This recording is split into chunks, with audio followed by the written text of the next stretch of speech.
हरि ओम तत्सत्। हरि ओम तत्सत्। हरि ओम तत्सत्।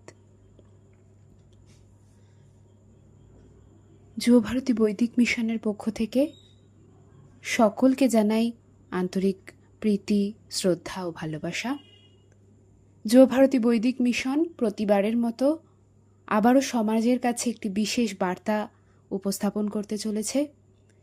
এই বিশেষ বার্তাকে সম্প্রসারিত করার উদ্দেশ্যে স্বয়ং যুবভারতী বৈদিক মিশনের কর্ণধার স্বামী কৃষ্ণানন্দ মহারাজ তার একটি অমূল্য বাণী, যার বিষয় হচ্ছে স্থূল সূক্ষ্ম সূক্ষ্মাতীত, এই বিষয়টিকে কেন্দ্র করে একটি অমূল্য বাণী জনসমক্ষে উপস্থাপিত করতে চলেছে।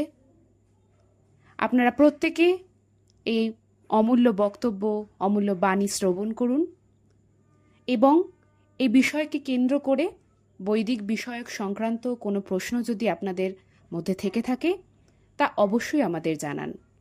আমরা একাগ্রচিত্তে চেষ্টা করব সেই প্রশ্নের উত্তর দেওয়ার। আসুন এবার আমরা সেই আলোচনায় চলে যাই। স্বয়ং আলোচনা করবেন স্বামী কৃষ্ণানন্দ মহারাজ। হরি ওম। আমরা এই মুহূর্তে ইচ্ছা করে সুমনের বাড়িতে আছি, আলোচনা চলছে। এই আলোচনা করতে করতে আমরা একটা রাজ্যে এসেছি। সেটা একটু আগে বললাম যে স্থূল থেকে সূক্ষ্ম, সূক্ষ্ম থেকে সূক্ষ্মাতীত পথে যেতে হবে। আমি কিভাবে যাব এই বিষয়ে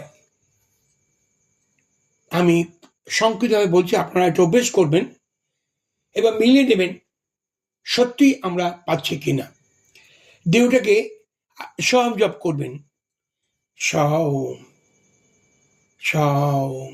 শ্বাস নেবেন স, ছাড়বেন ওম। এই করতে করতে ধীরে ধীরে করুন, আস্তে আস্তে করুন।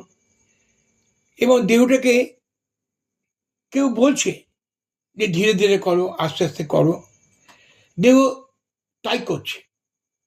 তাহলে তার কথায় দেহ চলছে, তার কথা ওই যে কে একটা বলছে। তাহলে এটা স্থূল শরীর, আর যিনি বলছেন তিনি এই দেহের মধ্যে আছেন, তিনি সূক্ষ্ম শরীর। এবার দেহ যেমন শ্বাস প্রশ্বাস চলছে চলুক, এবার যিনি এনাকে বলছিলেন তুমি সেই দিকে চলে আসো, আপনি ওকে ধরতে গিয়ে দেখবেন ধ্যান দিয়ে এটা সূক্ষ্ম থেকে আপনি সূক্ষ্মাতীত রাজ্যে চলে যাবেন আমরা অজান্তে। তখন দেখবেন দেহটা দিকে খেয়াল থাকবে না। সূক্ষ্ম থেকে সূক্ষ্মাতীতে চলে গেলে দেহবোধ থাকবে না, তাকে বাহ্যশূন্য অবস্থা বলে।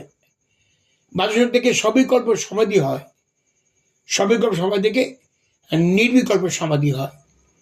যখন ওই অবস্থায় যখন ফিরে আসে তখন সে জানতে পারে এই দেহটা সব নয়, দেহের মধ্যে তুমি সব, তুমি আছো বলে দেহটাকে উজ্জীবিত প্রাণবন্ত করে রেখেছে।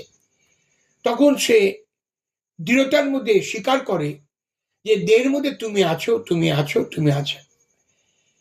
এইটা আমি সর্বক্ষণ উপলব্ধি অনুভব করি। যেটা আমি অনুভব করি সেটাই আপনাদের কাছে প্রকাশ করছি। আপনারাও এটাকে অভ্যাস করবেন, এবার মিলিয়ে নেবেন সত্যি আমার মধ্যে সূক্ষ্ম থেকে সূক্ষ্ম শরীর রয়েছে, আমি সূক্ষ্মাতীতে যেতে পারবো।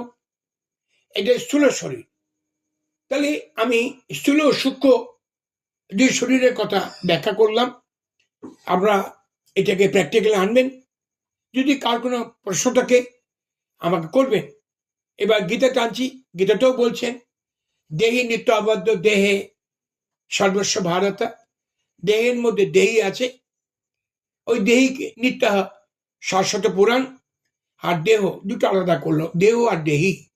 দেহ স্থূল শরীর, দেহি সূক্ষ্ম শরীর। তারপরে গীতা কি বলছেন যে সবসময় ওই দেহির উপস্থিতিকে উপলব্ধি অনুভব করে, সে ও আর আমি এক হয়ে যাই, দেহি আর আমি এক হয়ে যাই, আর ঈশ্বরের শরীরের যে যোগক্ষেম তিনি বহন করেন, একদম বাস্তব আমার নিজের জীবন দিয়ে দেখা। সেই জন্য গীতাতে বলবো, আরো বলেছেন যে সেই অবস্থায় এসে গেলে তখন সর্বধর্মান পরিত্যাজ্য মামেকাং শরণং ব্রজ অহং তাং সর্ব পাপে বা মোক্ষ স্বামী মাস। তখন তার দিকে বেশি ধ্যান দেবেন যে তুমি তো আমার সঙ্গে আছো, তুমি তো আমার বন্ধু, আমার প্রাণ, শরীর থাকো আপত্তি নেই, ও আমার বন্ধু, তুমি আরো হচ্ছে বেশি আমার বন্ধু। তাহলে দুটো বললাম, স্থূল আর সূক্ষ্ম। সূক্ষ্ম থেকে আমাদের সূক্ষাতীতে যেতে হবে, তাকে পেলে আমরা এই জন্মে মোক্ষ লাভ হবে। তাকে পাওয়ার জন্য এই দীক্ষা, এই জন্মেই তাকে পাওয়া মানে খুব ভাগ্যবান, এটাই মোক্ষ লাভের লক্ষণ। জগৎগুরু শঙ্করাচার্য বলছেন, ব্রহ্ম আত্মা একাত্ম বোধে না মোক্ষ সিদ্ধান্তি না অন্যথা।